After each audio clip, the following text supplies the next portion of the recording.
Oi, gente, tudo bem?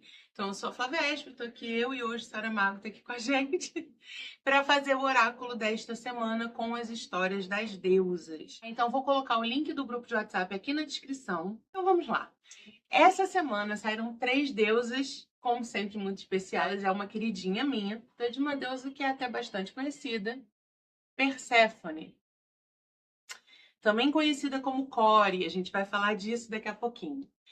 Perséfone é uma deusa grega, né? E ela não tem como falar de Perséfone sem falar de Deméter e de Hades ou Plutão. Deméter ou Ceres, Hades ou Plutão.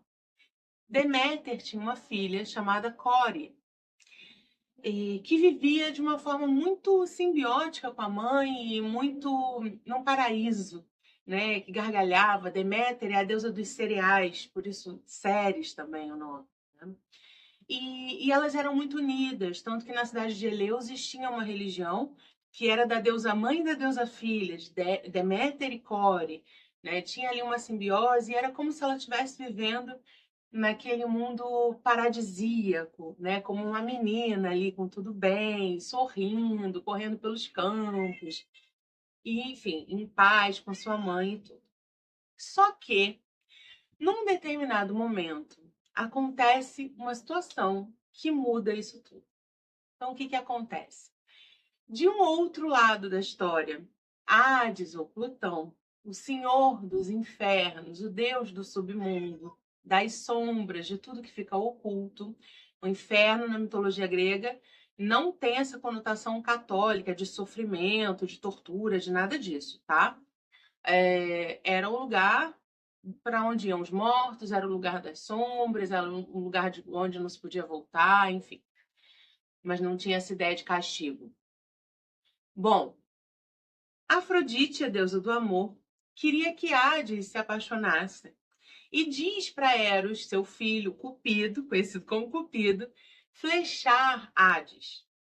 Enfim, Core está lá, como sempre, dançando com as suas amigas, cantando, muito feliz naquele paraíso. E Hades está a caminhar e escuta aquela risada e vai ver do que se trata. E é nesse momento que Eros, com a sua flecha, atinge Hades. E ele se apaixona perdidamente por Core. Ele tenta falar com Zeus para ver se pode levar Core, casar-se com ela, mas não é possível. E aí ele toma a atitude que ele resolve tomar, que é raptar Core. Então, Core era uma menina inocente, vivia ali feliz nos braços da mãe, nunca tinha passado por nada complicado, vivia no mundo da luz. E, de repente, ela é tragada, abre um buraco no chão, ela é raptada para o inferno e o buraco se fecha. E Deméter fica louca com isso. E ela sai em busca da filha até tentar descobrir. Enquanto isso, Core está lá no submundo, no inferno, e fica muito deprimida, porque ela não está acostumada com aquilo e porque ela sente falta da mãe e da vida que ela tinha. Não quer beber nada, não quer comer nada. E existe uma regra que é interessante, que existe na cultura grega, mas existe também no mundo das fadas, na cultura celta, que é: não se pode comer nem beber nada nesse mundo, senão você não volta dele. E aí o que acontece? Ela não quer comer nem beber, ele tenta para ver se ela fica ali para sempre. E ele deixa então que ela vagueie pelos infernos para se acostumar com a nova vida, para conhecer o lugar, e ela vai. Só que Hades, muito esperto, se transforma, não me lembro se ele se transforma, se ele faz alguém ir lá transformado num velhinho e leva para ela romã. E ela, com fome também, acaba aceitando comer uma semente da romã. E é o suficiente. Quando ela toma a decisão de comer a semente da romã, teoricamente nunca mais ela vai poder voltar do mundo das sombras para o mundo da luz, da claridade. Só que nesse meio tempo, Deméter tá louca, furiosa, correndo atrás da filha por todos os mundos, descobre o que aconteceu e vai até Zeus, o senhor do Olimpo. Enfim, muitas coisas acontecem até que se cria um acordo entre Hades e Deméter. Porque Deméter, furiosa e triste com a perda da filha, tinha feito com que todos os cereais da face da terra murchassem. Ela não cuidava mais, não nutria mais a energia das plantas e as pessoas começavam a passar fome. Então Zeus consegue fazer um acordo entre Hades e Deméter de que na primavera Core voltaria para a mãe e ficaria ali vivendo com a mãe, e depois no outono ela se despediria da mãe e voltaria para o inferno. E com isso criam-se as estações do ano na mitologia grega. A primavera e o verão, quando ela está com a mãe, e depois o outono, quando ela se despede, o inverno, quando ela está ali mesmo no submundo. Só que o que acontece? Core, quando ela passa por esse processo e vai para o inferno e se apropria daquele lugar, descobre ali o seu lugar e se torna rainha e senhora do inferno junto com seu marido Hades, ela recebe o nome de Perséfone. E essa história de Perséfone tem uma série de camadas, como toda história mitológica, mas essa mais ainda, né? E a gente aqui não vai falar de todas elas porque não vai dar tempo. Mas ela fala muito de algumas questões que são importantes. Uma, de como quando a gente vive num mundo paradisíaco, que é de repente até o que o bebê experimenta quando nasce, né? Que tá ali, que ainda não tem muita consciência do mundo. Existe alguma coisa, pode ser um trauma, pode ser uma ruptura, pode ser, não sei. Existe alguma coisa e de repente rompe com esse paraíso e traga a gente, empurra a gente de escada abaixo. E é aí que a gente é convidado ou obrigado a olhar para questões difíceis, para a dor, para o sofrimento, para as nossas sombras, para o que está oculto, para o que está no inferno, no submundo, né? E aí, muitas vezes, a gente descreve isso até com uma expressão no Brasil que tem até a ver com o que acontece com essa história, né? Que abre um buraco no chão e ela cai. Perdi o chão, fiquei sem chão. Né? São situações que nos deixam sem chão e a gente, às vezes, emburaca. Pode ser uma depressão, como ela acaba tendo, pode ser um luto, pode ser só um dar-se conta de coisas que a gente jamais tinha pensado, mas nos leva para um lugar. E, geralmente, isso acontece como um rapto, né? Como um sequestro, como um grande empurrão, como um chão que se abre e a gente entra ali. Ninguém vai sair de uma vida muito feliz, muito tranquila para, quero procurar problemas, dor e sofrimento. Geralmente a gente é levado para isso, para entrar em contato com certas partes nossas, com partes mais sombrias, mais dolorosas, através de algum tipo de rapto, né? De buraco que se abre e a gente cai nele. Então, esse mito de Core e Perséfone tem muito a ver também com esses momentos em que a gente é convidado ou forçada a entrar em contato com coisas difíceis, né? Com as sombras, com as coisas que a gente jogou para debaixo do tapete, ou que estão escondidas, ou que a gente não quer olhar, né? E como é que a gente lida com isso? Então, Core se deprime, sofre um luto por essa perda, e isso é natural e faz parte do processo, né? Toda perda, toda dor gera um luto.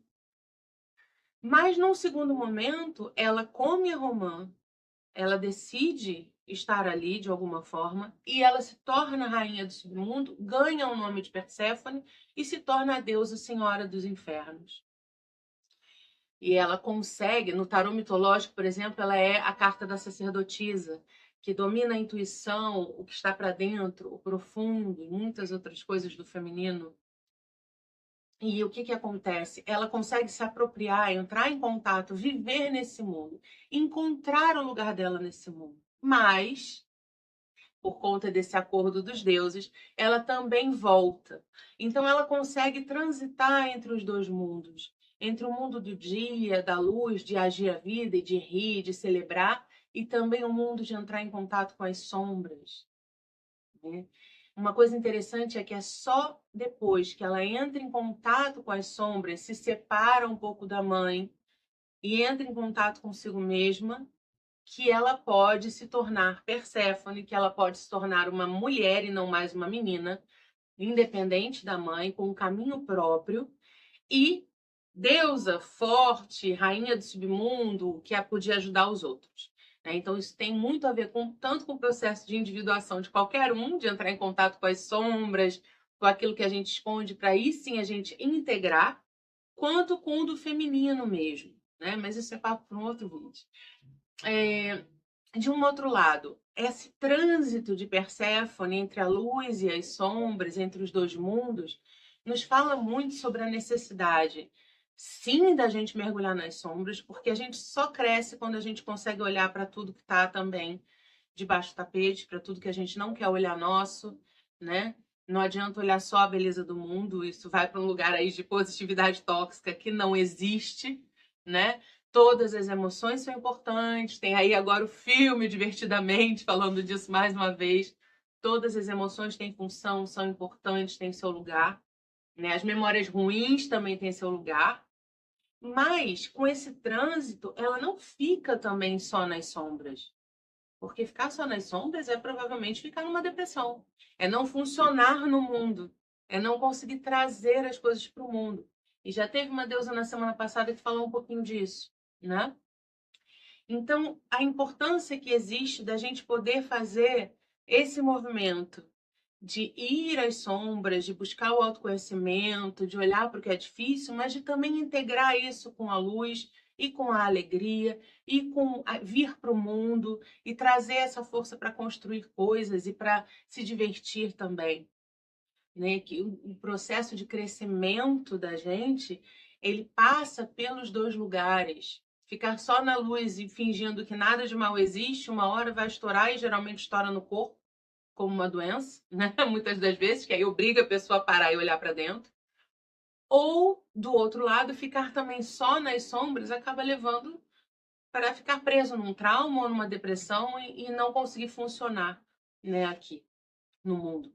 Então, quem escolheu essa carta, seria interessante olhar, né, em que momento você está conseguindo equilibrar, né, o mergulho, e esse mergulho não precisa ser o rapto às vezes acontece com uma situação inevitável da vida, mas o mergulho pode ser acompanhado, né? A terapia está aí para isso, para que esse mergulho não vire um trambolhão eterno, né? Em que fase você está? Está conseguindo olhar para o que é difícil? Está conseguindo olhar ali para as questões e trazer sua força e funcionar aqui no mundo?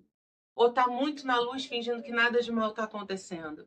Ou está muito o tempo inteiro num autoconhecimento, num trabalho de traumas, isso e aquilo, e não está conseguindo funcionar aqui no mundo? Que às vezes o autoconhecimento, principalmente nas terapias holísticas, né? A gente vê muito isso. A pessoa faz uma terapia pontual, depois outra, e fica ali mexendo e abrindo um monte de caixinhas, mas está fazendo o que com isso? Não sou contra a terapia holística, não. Vocês sabem que eu sou terapeuta holística. Mas a gente tem que tomar um cuidado para não entrar num vício terapêutico de abrir caixinhas e entrar em contato com coisas, ou entrar numa catarse ou algo do gênero e não fazer nada com aquilo, né? Às vezes mais vale um processo mais lento e contínuo do que 1 milhão de processos sem sequência. Então, se você escolheu essa carta, é bom olhar para a sua vida e olhar de que forma o contato com as suas dores, os seus lados ocultos, o autoconhecimento das suas sombras, está te ajudando a funcionar melhor no mundo, está te dando mais força, está te amadurecendo.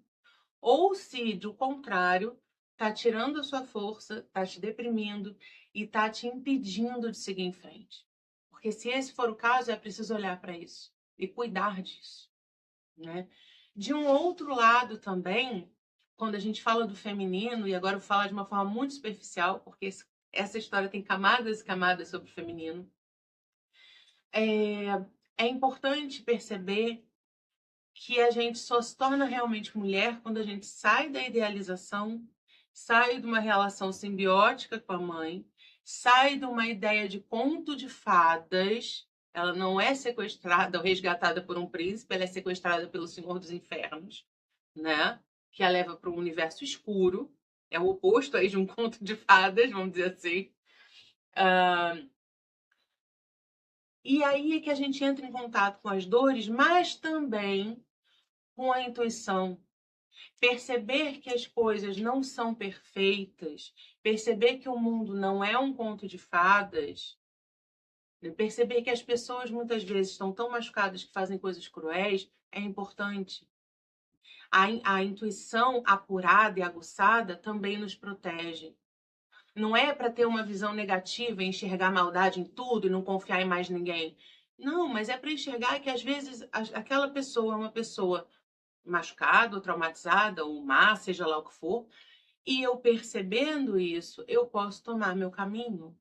Diferente de alguém extremamente inocente, né, que não enxerga, né, a maldade do mundo, que não enxerga, não escuta ainda a sua intuição, está ali protegida e pode ser raptada, pode ser sequestrada ali por pessoas que não espera, né?